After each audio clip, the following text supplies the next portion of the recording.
Assalamu alaikum wa rahmatullahi wa barakatuh, c'est Nazmi, j'espère que vous allez bien. Donc on se retrouve aujourd'hui pour la 5e leçon de notre série avec Al-Asma al-Mawsoula, qu'on pourra traduire par les pronoms relatifs. Dans le tome 1 de Médine, on voit que 2 pronoms relatifs.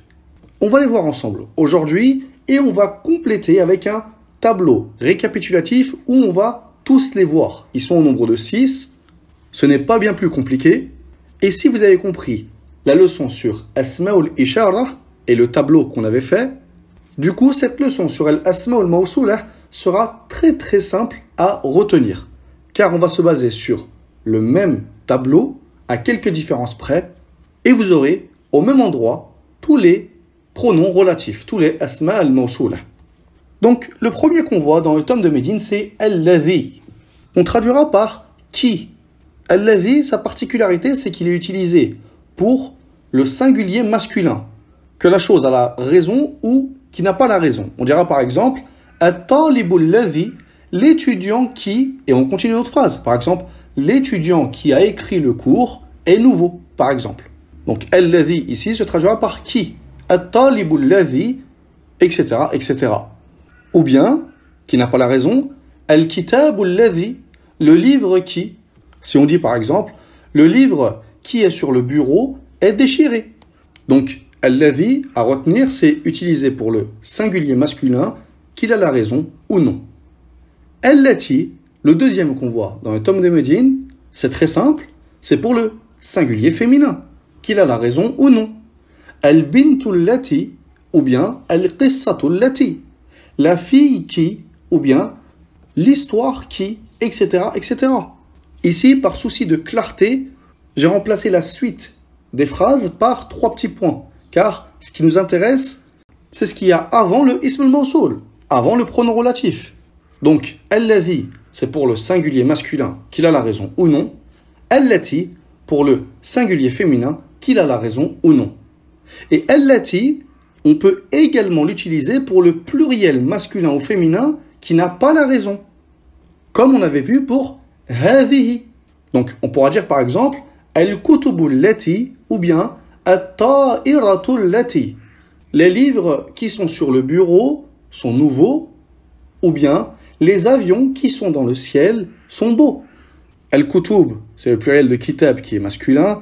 At-ta'irat, c'est le pluriel de ta'ira qui est féminin.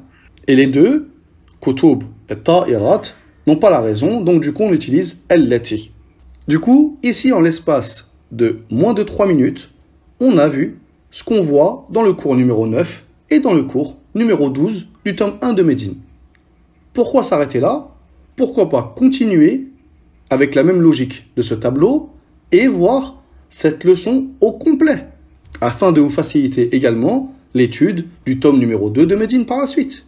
Autant donc tout voir au même endroit. Surtout que, comme je l'ai dit précédemment, c'est pas plus compliqué, c'est seulement d'autres termes à apprendre et ça suit exactement la même logique. Donc on continue avec al-ladhani et al-latani. Al-ladhani, c'est pour le duel masculin, qu'il a la raison ou non. Donc at-talibani al-ladhani, al-kitabani al-ladhani.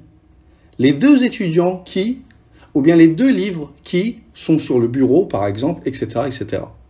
Et al-latani, le duel féminin, qui a la raison ou non.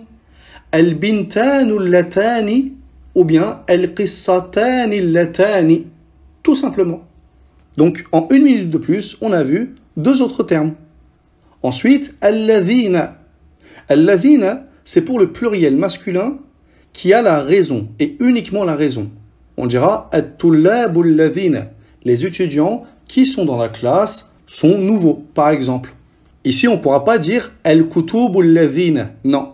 Pour le pluriel masculin qui n'a pas la raison, comme on a vu plus haut, on utilise al-lati. Al-ladhina, c'est uniquement pour le pluriel masculin qui a la raison.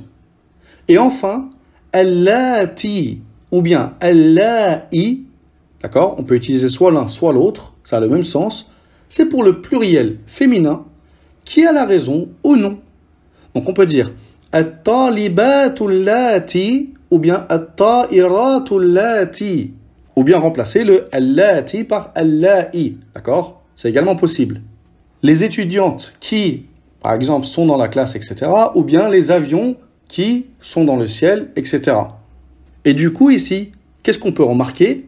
C'est que pour le pluriel féminin qui n'a pas la raison, on peut soit utiliser allati ou bien allati. Ça a le même sens, soit on utilise allati ou bien allati pour le pluriel féminin qui n'a pas la raison. Donc voilà, c'est tout ce qui est sur la leçon al-asma al-mawsoula. Comme je vous ai dit, c'est pas plus compliqué, c'est seulement d'autres termes à apprendre et au moins ici, avec un tableau récapitulatif, vous avez toute la leçon sur al-asma al-mawsoula. Donc, recopiez ce tableau au propre, apprenez-le par cœur et moi, je vous retrouve dans le prochain cours pour continuer ensemble notre série sur maîtriser le tome 1 de Medjin en 10 leçons.